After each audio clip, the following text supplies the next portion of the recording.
வணக்கங்க. இன்றைக்கி நம்ம பங்குனி உத்திரத்தை பற்றி தான் பார்க்க போகிறோம். பங்குனி உத்திரம் என்பது சைவ கடவுளாகிய முருகனுக்குரிய சிறப்பு விரத தினமாக கொண்டாடப்படுகிறது. இது பங்குனி மாதத்தில் வரும் உத்திர நட்சத்திர தினமாகும்.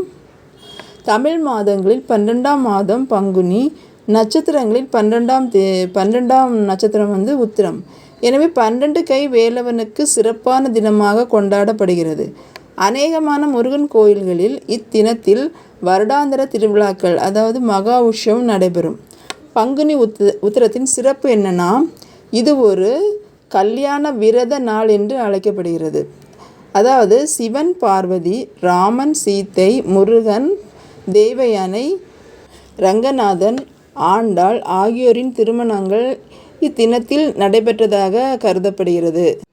திருமண தடை உள்ள ஆணோ பெண்ணோ இந்த பங்குனி உத்திர விரதம் மேற்கொண்டு வந்தால் அவர்களுடைய திருமண தடைகள் நீங்கி நல்ல வாழ்க்கை அமையும் என்பது ஐதீகம்.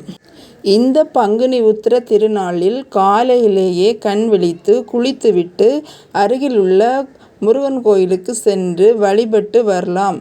அவ்வாறு கோயிலுக்கு செல்ல முடியவில்லை என்றால் வீட்டிலேயே தீபமேற்றி வைத்து இறைவனை வழிபட்டு இறைவன் அருள் பெறலாம்.